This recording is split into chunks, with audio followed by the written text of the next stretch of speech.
Scale of 1 to 10, how concerned are you about the Red Sox?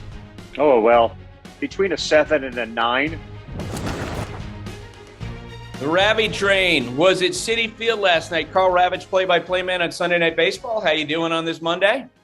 I'm doing great. We had a good game last night. That was kind of cool. We had a lot of offense. One team hit the ball over the wall. The team that won, actually, Busters, had a bunch of hits and they didn't hit a home run. So that part was neat. That was a baseball game. We had great pitching to start. We had action. We had hit and runs. We had a little controversy at the end with hit by pitches. So that was a real kind of good baseball game that encompassed a lot of different elements. Yeah, there are a lot of twists and turns early on. We're wondering if Max Scherzer. I actually was beginning to look up. I texted Sarah Langs. I'm like, okay, what's the record for most strikeouts to start a game? And then it was Jacob deGrom, and you get ready for that. And you're wondering if Max Scherzer might throw a no hitter, and then he starts giving up bombs, right? And You're right. And then Kyle Schwarber, who was in a funk 3 days ago, now he's out of that funk. He's hitting home runs, and the Mets, could throw out a bunch of hits. And in the middle of it, Francisco Lindor wore a mic for us, which was absolutely a blast. Again, every week this has been, fun for us. Karl, you and I get asked the question a lot about who we root for, and I always say you root for the story. And here was a classic example of that when that ball was hit to Lindor with a runner at first base. Because, and from my position field level, I could see the ball was absolutely scorched. And immediately the thought balloon goes over my head. Oh, my God, please don't mess it up. That was his thought bubble. And then it's funny because as Lindor's running off and we go to commercial break, I mentioned to you guys in the booth, and you guys had the same thought, like, thank God he didn't make an error. Lindor heard all of that. Yeah, he said, my heart is beating. I mean, it's interesting what these incredible athletes who perform on this stage, having that, apparatus in their ear and the microphone on, it does narrow the focus on them. And we've seen Kike Hernandez have a ball hit to him, and Lindor knew, I better make this play. There was no way it was getting by him. And it's funny, as you know, the story about Francisco and his dad in Puerto Rico when he was just a little kid. I mean, he was 6 or 7 years old. He told us the story before the game. He grew up in a development that had 3 roads. And as he said, this was A, B, and C. And when he was young, Road C hadn't been developed yet. It was just a kind of a road with no homes on it. And there were horses and there were other animals there, and there was a bunch of shrubbery and trees. It just was undeveloped. And the dad would be at the top of the hill and hit ground balls to him. And if it got by him, it would roll all the way down the hill. And as he said, I'm 7 years old. I know there is some horses and some cows in there, but I don't know what else is in that stuff. I'm a little scared. I don't want to go in there. The idea that ball had any chance of getting past him was zero last night, based on his upbringing and the fear of, wait a minute, everybody's listening to me and watching me. I am making this play. And his heart started beating, which was human, which is really cool. Yeah, I was trying to envision that, a 7-year-old Francisco Lindor standing at the bottom of the hill and his dad being the taskmaster, hitting ground balls down it. Like he was taking ricochets off his chest and his legs and the whole thing. He was playing the hockey goalie from having to go into that field where they had, as he described, bulls. Like he was legitimately afraid. So that was really cool. And it was cool for us to get a look at the Mets, who right now, I don't think there's any doubt, they're the best team in baseball with how they're playing. They get the second no-hitter in franchise history on Friday night, combined no-hitter. And there was still that afterglow over the weekend after that. Karl, you look at the standings today, they're 6 games ahead of the Atlanta Braves. And look, we saw the Braves come back and win that division, make up a deficit last year. So we're far from over. But you better not lose contact with the Mets with how they're playing. Yeah, I mean, again, you're asked all the time about when is Jacob deGrom coming back, and all of the stuff that the Mets are doing are without the best pitcher in baseball. To me, there's a jury out on deGrom. I think anything they get out of deGrom personally this year would be a bonus. It's so great to me. I'm just not certain what his future is with the team with regards to this season. So they're doing it without him. They clearly have an owner and a general manager and a manager that are unified, and we want to get to the postseason this year.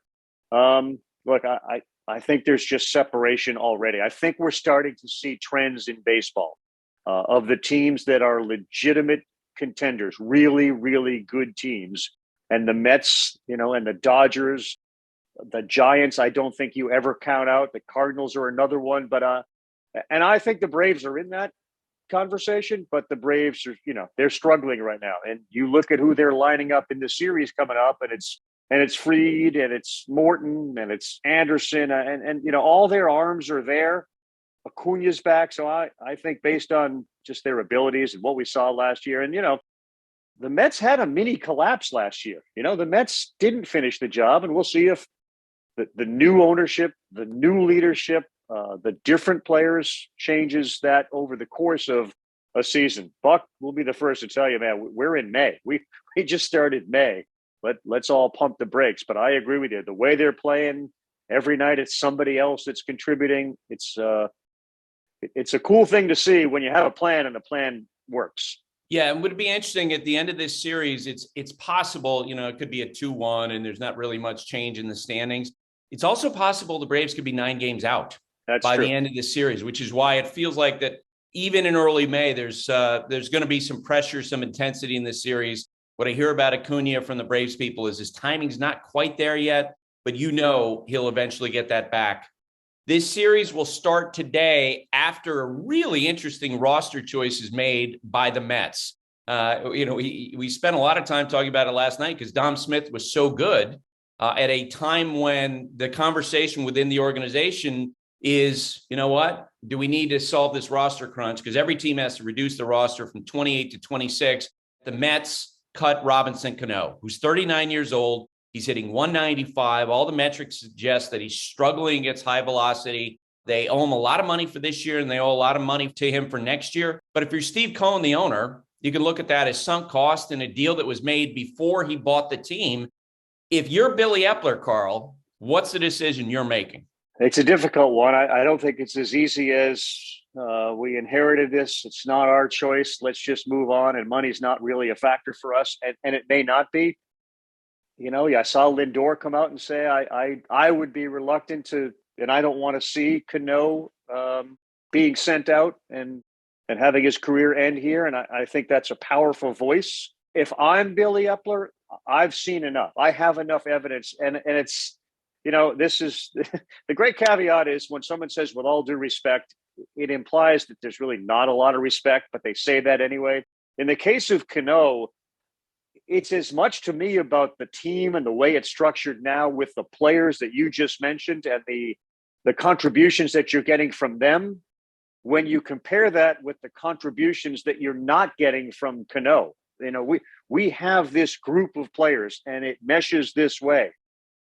Canó is not the guy that was winning home run derbies. He's not the guy that was a 320 batter. The game has changed, and I think, to me, if I'm Billy Epler, I think Canó is the decision to make. And I'm comfortable in doing that, especially with what we've built around everyone else on this team, without having to utilize Robinson Cano's abilities. And I'd love for Canó to go somewhere else because somebody's going to pick him up and see if what the argument for keeping him is legitimized. Is there lightning in the bottle? Is he going to figure this out? Is it too early?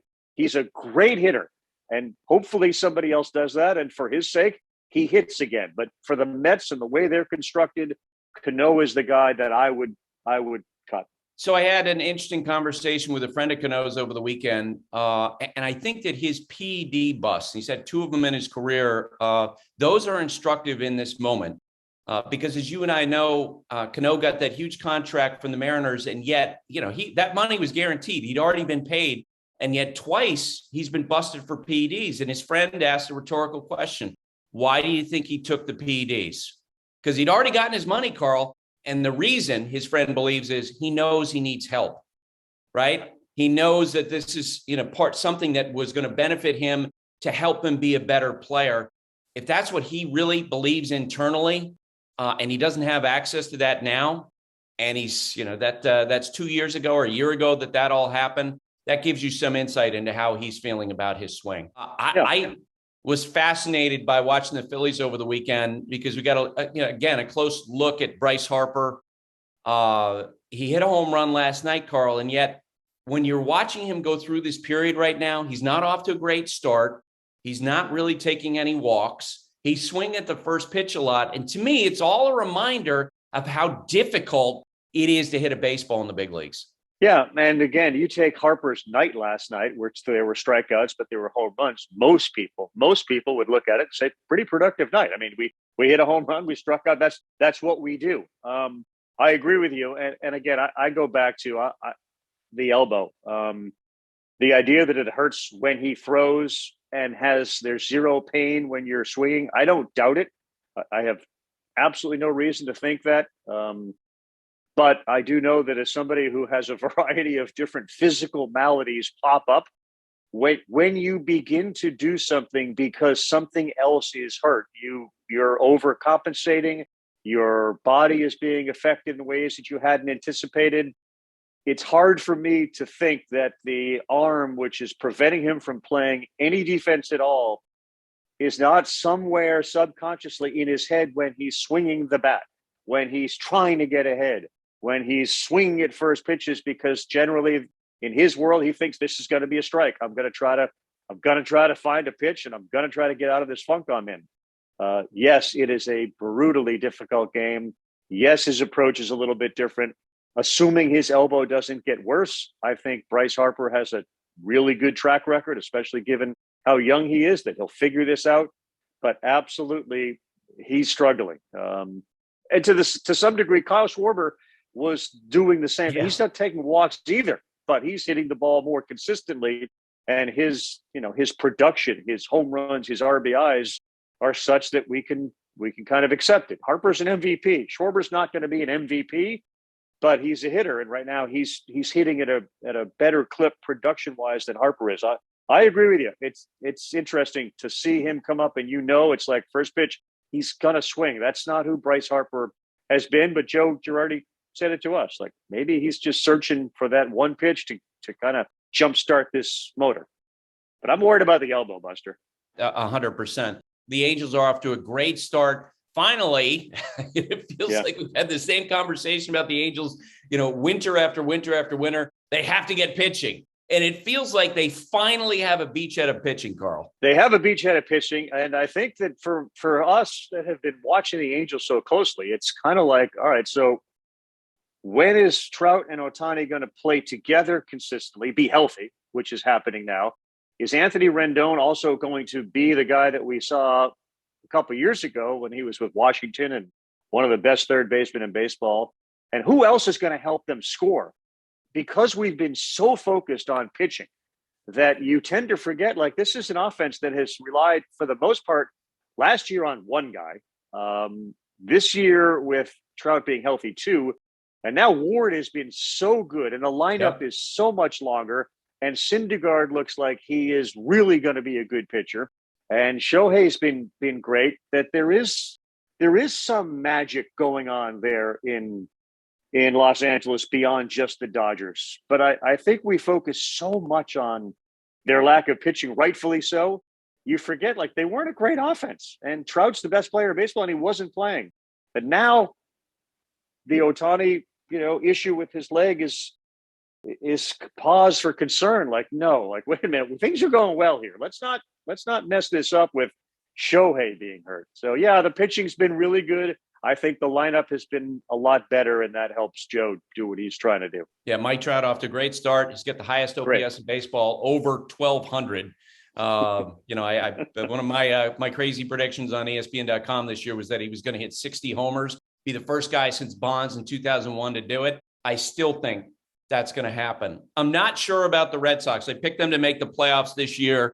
Karl, they're now 7.5 games behind the Yankees, 7 behind the Blue Jays after losing a series in Baltimore. And they are spinning their wheels. For you, on a scale of 1 to 10, the context is obvious. We're in early May. We got a long way to go. But on a scale of 1 to 10, how concerned are you about the Red Sox? Oh, well, I think the factors you just mentioned have it at about between a 7 and a 9, which totally is agree. So that's where I'm at. Part of that is, I think, the way that they're constructed. A lot of it has to do with where the Yankees and Blue Jays are, and that's not even talking about the Rays, who are a pain in everybody's butt. because they're consistently good. But there are significant holes there.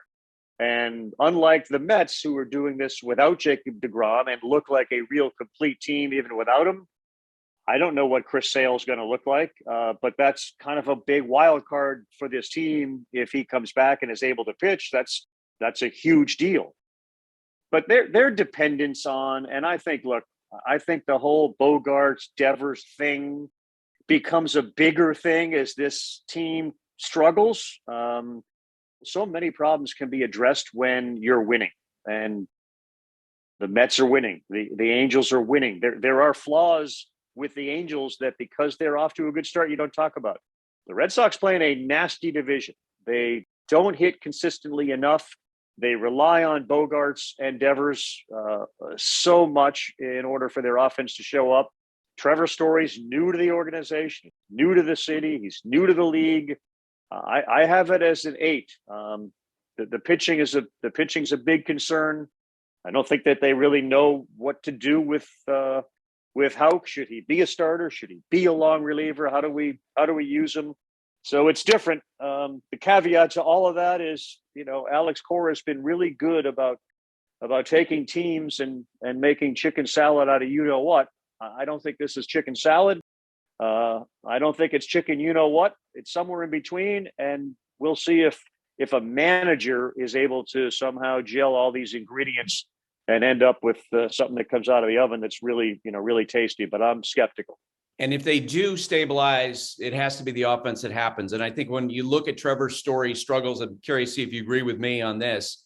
Just look at Francisco Lindor last year, dropping in from a small market into New York, signing a big contract, a lot of pressure, a lot of focus, and he really struggled with it. Year 2, it's better. Trevor Story is known as a guy who's super intense. He really cares about his performance. I'm sure that he's feeling that pressure in the same way we saw with Lindor last year. I think so. And again, I think within that clubhouse, you have a new guy come in. He looks around. He got a lot of money. And he sees stars, Bogaerts, Devers, Star, JD Martinez, etc. And yet, to me, there's this undercurrent of kind of a lack of harmony, a lack of cohesion, a lack of we're all in this together and we're feeling good about it.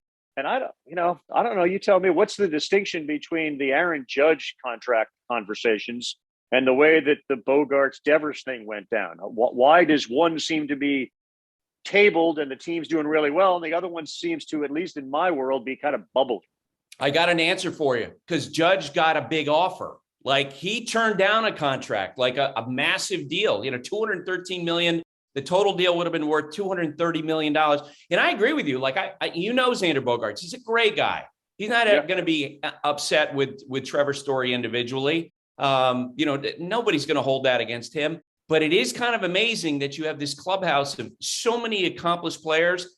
And is Bogaerts the highest paid guy? Nope. They didn't go anywhere in their contract talks. Is Devers the highest paid guy? Nope. That didn't go anywhere. Who's the highest paid guy? Trevor Story, who dropped in.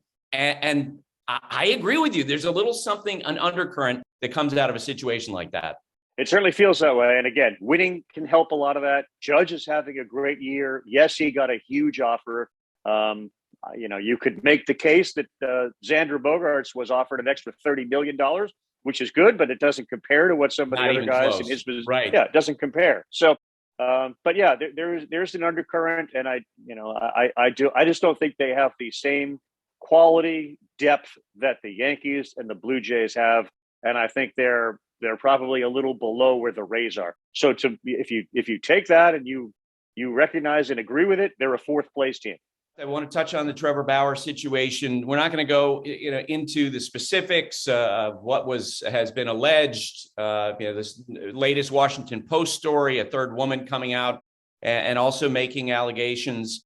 I just want to get to the question with you of, how likely is it that he pitches again? Because I think it's very likely that he's not going to pitch in the big leagues again. And I think for 2 reasons, Karl. One, the amount of time it's going to take for this to play out. Let's say, for argument's sake, that he winds up serving all the full 2 years of the suspension.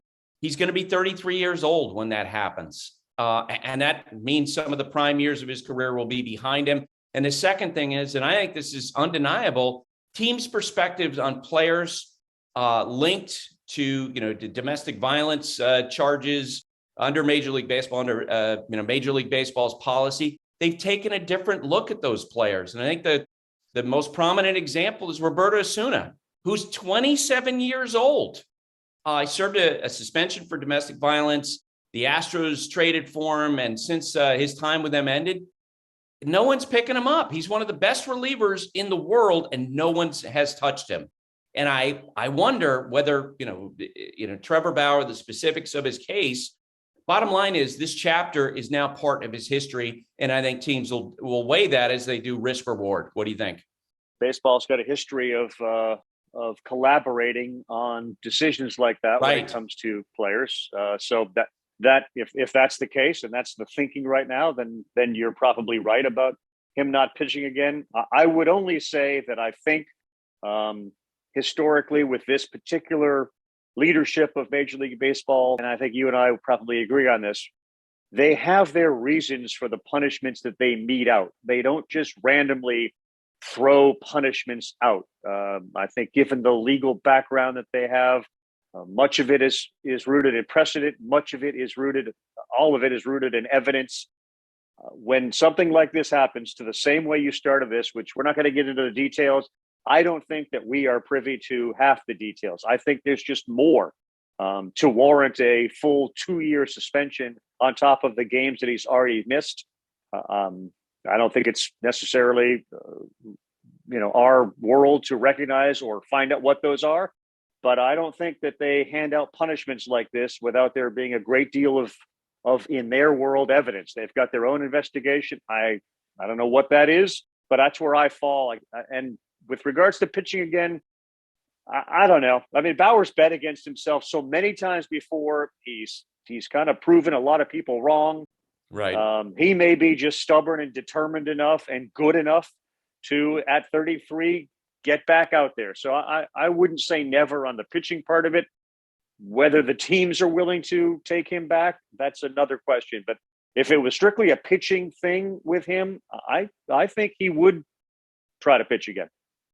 He was not charged in the criminal case in Southern California, and he has denied allegations, all the allegations that have come out. And so that should be noted. We'll see how that goes forward with the appeal. All right, Ravi, thanks for doing this. Great to see you again. You too, bud. Thanks, Buster. Thank you for watching ESPN on YouTube. For live streaming sports and premium content, subscribe to ESPN+.